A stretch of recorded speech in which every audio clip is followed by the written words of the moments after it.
El grupo Construya, fabricantes de materiales para la construcción, es una institución sin fines de lucro. En la semana me enviaron un informe, te va a interesar, David Oski, esto, sobre venta de materiales. Y creo que hubo, vos lo dijiste, era la buena y la mala. La buena fue energía. Minería. Minería. Y la producción de minería. Eso. Esa fue la buena. La mala fue construcción, que no es una novedad, porque lo venimos contando con los números del INDEC. Y el informe que concluye, la venta de materiales para la construcción cayó un 11,2% en marzo y atención con esto, 40% interanual. Pedro, ¿qué tal? Ramón Indart saluda, ¿cómo va?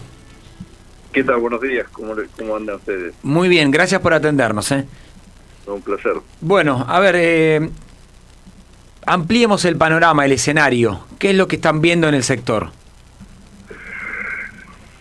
Bueno, el sector está atravesando, digamos, un momento de fuerte contracción de la demanda. Sí. Esto no es una novedad, es que la construcción, cualquier persona que quiera hacer algo en su casa tiene que afectar una cantidad importante de dinero, y esto, el dinero se prioriza obviamente a lo que es este consumo diario, con lo cual esto es algo absolutamente postergable. Entonces es lógico que la construcción se contraiga más que otras actividades, como puede ser la alimentación, la vestimenta, la educación, etcétera. Eso es lo que estamos viviendo, de ahí que nuestra contracción como actividad sea bastante mayor a la de otros sectores, ¿no?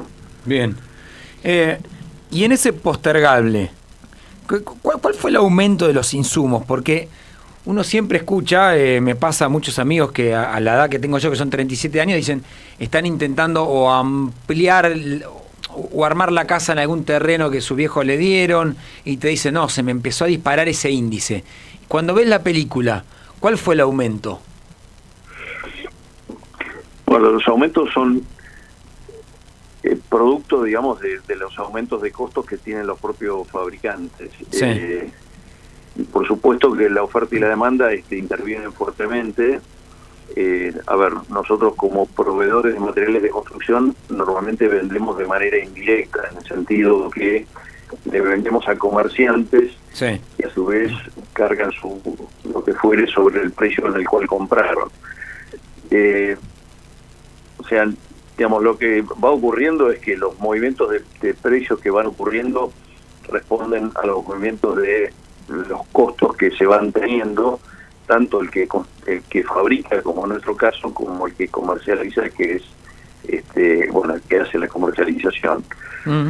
El impacto es cuánto varía la energía, cuánto varía el personal, cuánto varía la logística, los insumos. Hay algunas industrias de la construcción que tienen muchos componentes importados, claro, que afectan más que a otros que no los tienen. De manera que más o menos lo que uno va viendo es que la inflación del sector de la construcción de alguna manera va acompañando el índice de precio general, ¿no? Es decir, es una industria que está bastante atomizada, de manera que no hay concentración entre los actores, o sea que los precios son muy transparentes, ¿no? En ese sentido no hay abusos. Ahora, quien habla es Pedro Brandi, presidente del Grupo Construya. Entiendo, Pedro, que ustedes nuclean a 3 empresas, ¿no?, de construcción. Así es. Bien. Así es. Y cuando van al insumo, que me decís, muchos están dolarizados, ¿me puedes dar algunos ejemplos? Y te quiero hacer una repregunta con un testimonio que tuve esta semana. Ejemplo, bueno, la construcción, te digo, en los materiales que nosotros vendemos son muy, muy distintos entre sí. Por ejemplo, los componentes para fabricar pinturas son muy, muy distintos a los que son usados para fabricar cemento, acero u otro producto. De manera que hay una heterogeneidad muy, muy grande entre los fabricantes. Sí. Es como te comentaba recién, es decir, el peso que tiene en cada una de esas industrias es muy distinto. No sé si me querías preguntar eso. Sí, no, está bien, porque el otro día hablando con un industrial me decía esto de yo tengo unos insumos que no sé hasta dónde puedo bajar el precio cuando ustedes no tengan plata para consumir, y ahí yo le preguntaba, bueno, ¿y ahí qué hacen? Y bueno, adelantadas vacaciones, suspensiones, despidos. En la construcción, ¿estás notando más despido que suspensión o cómo es el asunto? Hasta ahora hay digamos, ha habido casos, por ejemplo, en la industria del acero, que ha habido, digamos, que pararon las fábricas un mes entero porque están abarrotadas de insumos que no tienen movimiento. Otras industrias no, siguen su proceso, van achicando las jornadas laborales. No hay, en ese sentido, digamos, no hay todavía algo que sea absolutamente crítico, ¿no? Que haya suspensiones masivas o despidos masivos. Sí hay una caída fuerte del nivel de actividad que se va absorbiendo a partir de recortar horas extras, digamos, acortar la jornada laboral sería claro. el punto, Sí, ¿no? sí. Y ahí, Pedro, acá Sebastián Davidos que te saluda. ¿Cómo andás? ¿Qué tal? Buen día. ¿Quiénes son los clientes más afectados? O sea, ¿quién era el que les compraba y ya no les compra?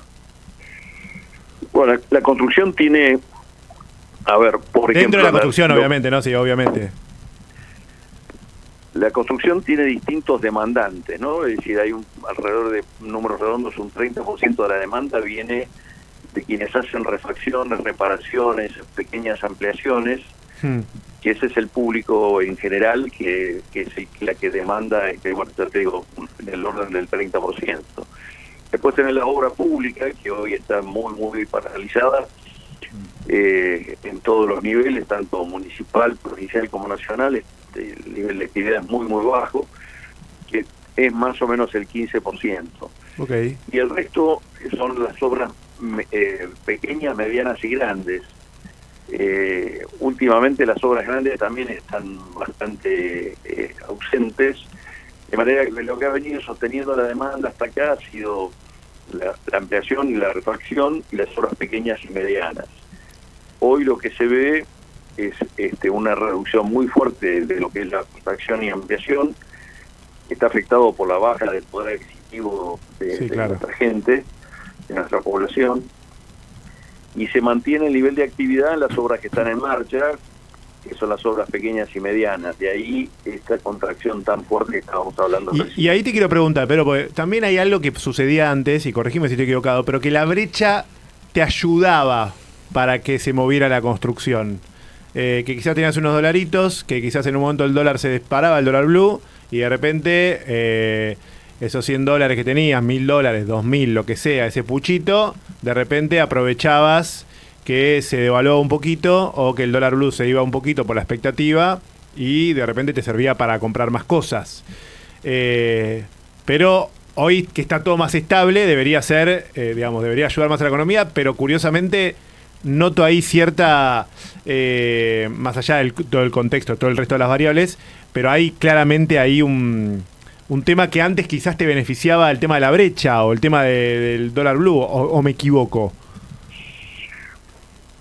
Mira, lo que ha traccionado mucho la construcción en los últimos años es la gente querer salir de los pesos, convertir sus pesos en bienes para preservar el valor de lo que tienen entre manos. Eso ha movido muchísimo, digamos, no solamente la construcción, por supuesto, sino que a todas las industrias en general, electrodomésticos, consumo, automóviles, etcétera. Y por supuesto a la construcción, que tenés gente que ha, digamos, volcado sus excedentes en arreglar la casa, mejorarla, lo que fuere, o bien participar en el negocio de la construcción invirtiendo en alguna obra que recién arranca y le ponen plata al constructor para que con la esperanza después, con la certeza que después las va a convertir en dólares 1 año, 2 años más tarde cuando esa obra se venda. Sí. O sea, ha tenido mucho esto de especulativo, ¿no es cierto?, de la gente que busca conservar el valor de su dinero. Eso ha movido mucho a la construcción en el gobierno anterior, claramente. Bien. Te diría que después, por supuesto, se da la situación de que la construcción, cuando el dólar se dispara, la construcción queda barata en dólares y entonces la gente aprovecha la oportunidad para entrar y volver a construir. ¿Qué es lo que va a pasar en un futuro cercano? Es decir, cuando se haya normalizado más la economía, claramente vamos a estar en ese escenario. Bien. Pedro, muchísimas gracias por el tiempo y las explicaciones. Bueno, de nada, mucho gusto. Muchísimas gracias. Pedro Brandi era el presidente del Grupo Construya, fabricante de materiales para la construcción, a raíz de este dato, ¿no? Un dato muy, muy difícil. La caída en la actividad de la construcción interanual, 40%.